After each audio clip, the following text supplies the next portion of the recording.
In my last video on my new HL layout, I mentioned that I was beginning work on track laying. This video will cover the track work in question. As I said in the last video, I wanted to do a challenge and give the more time-consuming flex tracking roadbed method instead of using Kato Unitrack again, largely because there are more track options to choose from if I made the switch, notably in radius and types of turnouts. Of course, before you actually put the track on, you need a type of roadbed. I happen to have a box of cork roadbeds sitting around for years that was given to me by a relative years ago, but I was worried that it might become too brittle to bend into curves. I thought of getting a new cork roadbed, but strangely there's recently been a cork shortage at all hobby shops, so I had to make do. Luckily, a tip I received to make it easier to flex corks is wet it. So before laying each piece, I soaked it with warm water on my basement sink and it made a huge difference.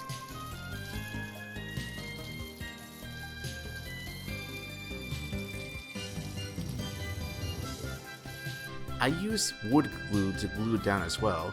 I think using a solvent-based glue helped it bond better as well.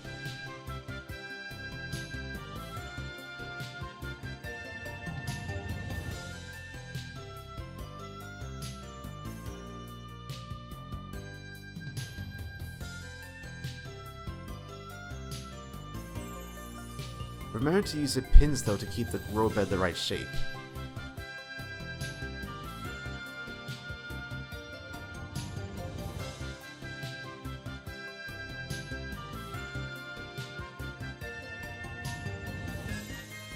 One challenge I faced though is that not every piece of foam was perfectly level with the other. A quick solution I found was to get some wood shims so that the roadbed would have made a more natural grade. The wood shims also came in handy for cases when I wanted the track to transition from the roadbed to ground level, aka the foam base. Before actually laying down the track itself, I also like to sand the cork.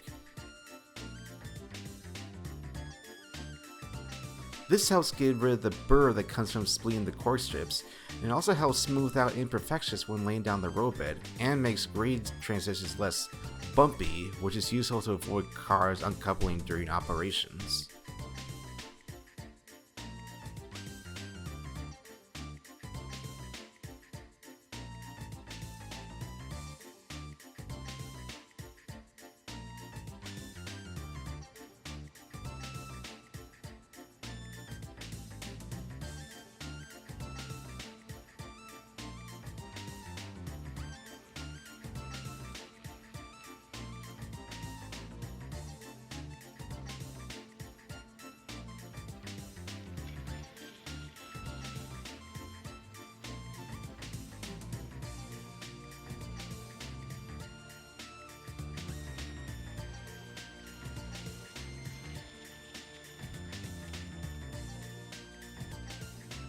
Working with FlexTrack was intimidating for me at first, but thanks to using the PicoTrack and listening to instructions on how to use it, I found it a lot more relaxing.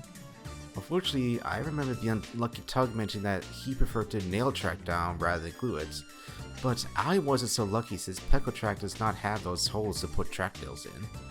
Unless you were to drill them out, but ultimately I opted to glue the track in place with liquid nails. There are multiple ways you can cut the track as well, but I found that just getting a pair of rail nippers was the quickest and easiest way to do it. Just remember to file the ends of the track before adding in the rail joiners. It makes it a lot easier to do so.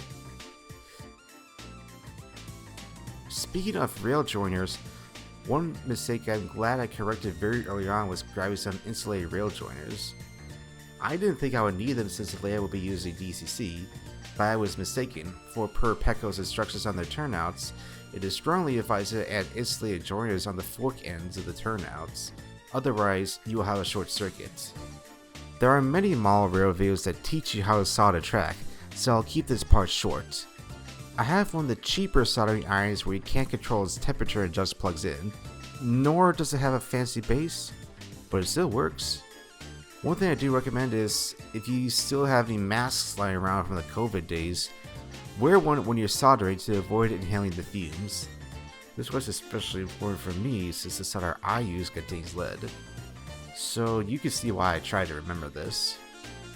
I also soldered the wires to the rails instead of using those rail joiners that have pre-attached wires. If you do this, one recommendation I have is to solder the wires underneath the rails like in this picture, so that the wires will be barely visible later on when you re-add the missing ties and balance the track. One of the tools I picked up, which came in handy for curves, is these radius alignment gauges by Ribbon Rail. This allows the curve to have a consistent radius. All you have to do is slide between the rails and move it back and forth in the area you want to have the radius in question.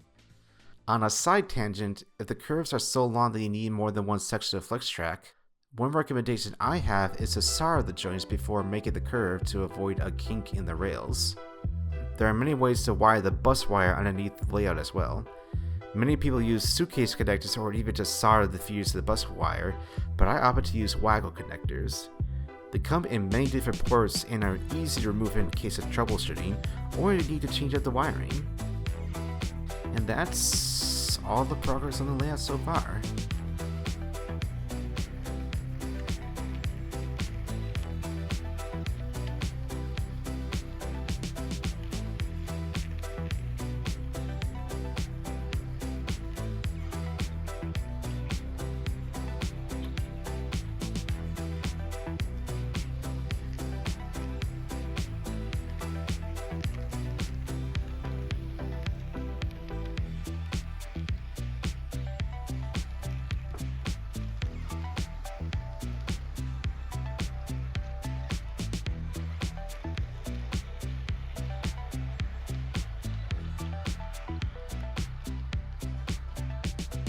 Next plans are to install the roundhouse and build the mountain that the narrow gauge loop will go on.